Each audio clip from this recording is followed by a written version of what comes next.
Que a graça e a paz de nosso Senhor Jesus Cristo seja sobre a sua vida.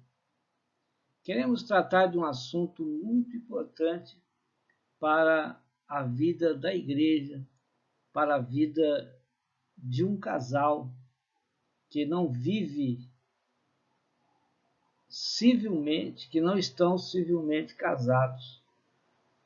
Como receber um casal na igreja sem serem casados civilmente? Sabemos que é sempre pecaminoso ter relações sexuais fora de um casamento. Sabemos que o pecado ele traz prejuízos espirituais, prejuízos materiais, prejuízos familiares e prejuízos até profissionais. Portanto, ter uma vida com relações sexuais fora de um casamento é pecado e esse casal pode correr aí o risco de ter esses prejuízos na sua vida. Hebreus capítulo 13, versículo 4, diz: venerado seja entre todos o matrimônio e o leito sem mácula, porém aos que se dão à prostituição e aos adúlteros Deus os julgará. Aquele que tem relações sexuais sem se casarem cometem fornicação, cometem prostituição e, vivendo uma vida assim, nunca vão ter uma vida de sucesso. A Bíblia nada diz sobre cerimônias religiosas ou casamento na igreja. Mas a Bíblia nos exorta, a Bíblia nos ensina, a Bíblia nos chama a atenção que nós precisamos respeitar as leis do governo.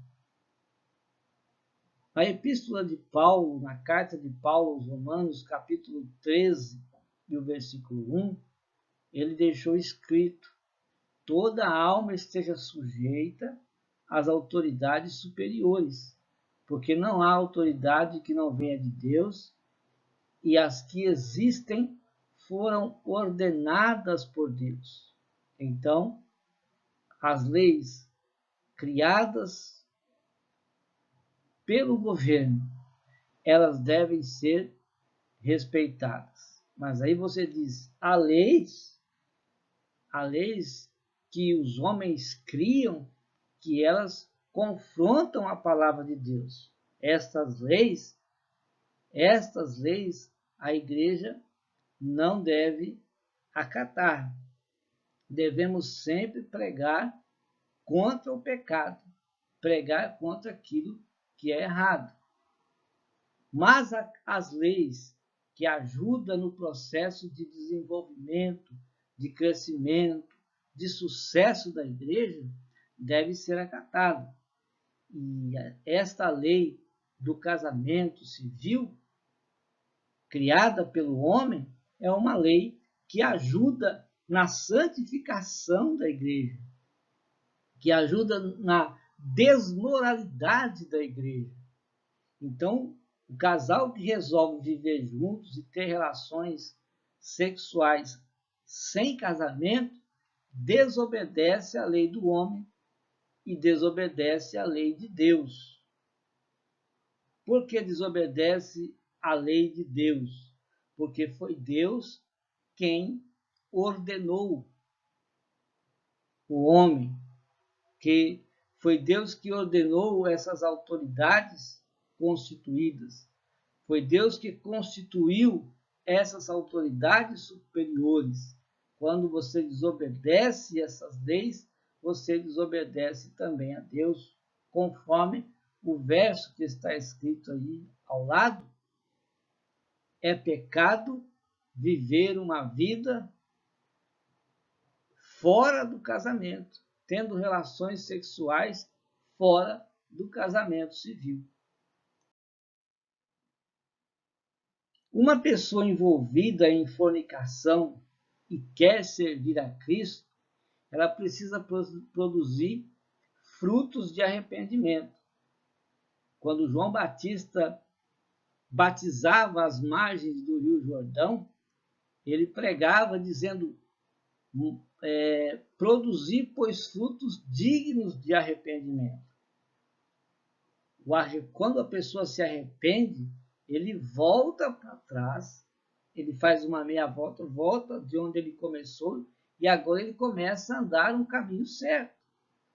Arrependerem-se de seus pecados, batizarem-se, ou se já são batizados, esse casal deve entrar em comunhão com a igreja, para que Deus possa e venha trabalhar esse propósito na vida desse casal. Os que estão vivendo juntos na imoralidade precisam se casar. Uma pessoa que não está disposta a deixar uma relação pecaminosa não está preparada para ser batizada para a remissão dos pecados.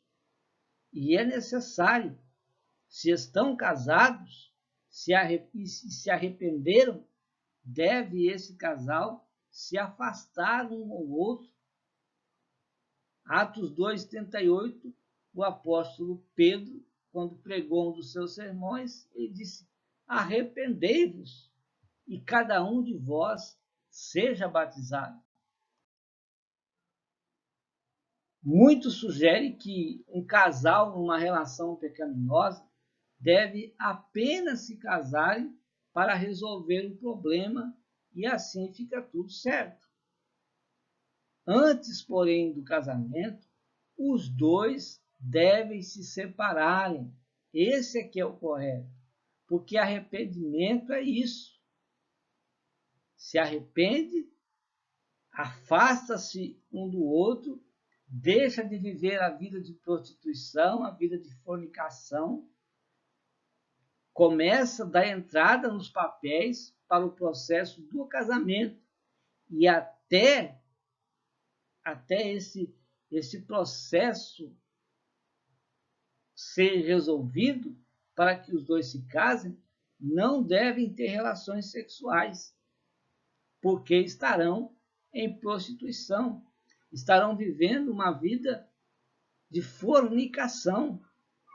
E é errado cometer fornicação enquanto estão esperando para se casar. Podemos entender esse ponto quando nos lembramos que a salvação é individual e só um resolve obedecer ao Senhor. Mas nesse caso aqui, envolve a decisão dos dois.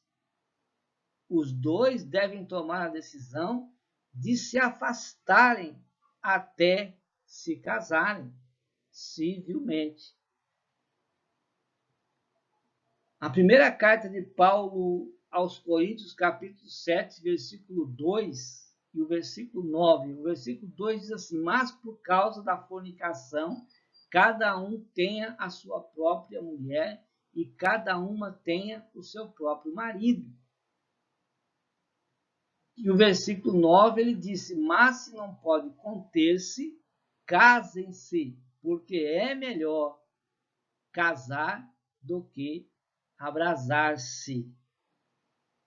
Então, deve realmente casar, mas deve fazer a coisa correta, deve fazer certo, para que Deus abençoe, para que Deus trabalhe na vida desse casal. O arrependimento é a decisão de uma pessoa que, com o coração sincero, volta-se ao Senhor. E a obediência a Deus é a saída para uma vida de pecado. Agora, deveria a igreja aceitar alguém vivendo numa relação ilícita, esperando que decida se corrigir o seu erro? Não. Por que não? Veja o que o apóstolo Paulo escreveu na sua primeira carta aos Coríntios, capítulo 1, e o versículo de número 2. A igreja de Deus que está em Corinto aos santificados em Cristo Jesus, chamados santos, com todos os que em todo lugar invocam o nome de nosso Senhor Jesus Cristo, Senhor deles e nosso. Então a igreja é santa, a igreja é a noiva de Cristo, ela pertence a Cristo, a igreja é um corpo de pessoas que essas pessoas foram tiradas do mundo para serem santos. O cristão não pode manter comunhão com um não cristão. Por quê? Porque a impureza do pecado do não cristão influencia aquele que é cristão a viver uma vida de pecado e deixa de ser santo. Então, e a impureza não pode influenciar os santos do Senhor. O fornicador precisa arrepender-se, precisa ser batizado antes de ser aceito na comunhão com a igreja. Por quê? Porque são santos. E o que é ser santo? Ser santo é ser separado do pecado. Ser santo é viver uma vida em santificação, sempre abandonando o pecado, sempre deixando o pecado para viver para Deus. 1 Coríntios capítulo 6, versículo 13, Paulo diz que os alimentos são para o estômago e o estômago para os alimentos. Deus, porém, aniquilará tanto um como os outros, mas o corpo não é para a fornicação. O corpo não é para a prostituição. O corpo do crente deve ser templo para que o Senhor habite nesse corpo. O corpo do cristão deve ser para glorificar a Deus, deve ser para adorar a Deus. Então o corpo não é para a fornicação, senão para o Senhor, e o Senhor para o corpo. Que Deus em Cristo abençoe grandemente a sua vida. E até o próximo tema, quando nós estaremos aqui falando da palavra de Deus. www.moldado.com é o endereço do nosso site. Faça uma visita nesse site e desfrute de tudo aquilo que ali tem, dos vídeos, das mensagens escritas, dos slides que ali tem. Deus abençoe a sua vida. Não se esqueça também de subscrever no nosso canal. Deus te abençoe e até a próxima oportunidade, em o nome de Jesus.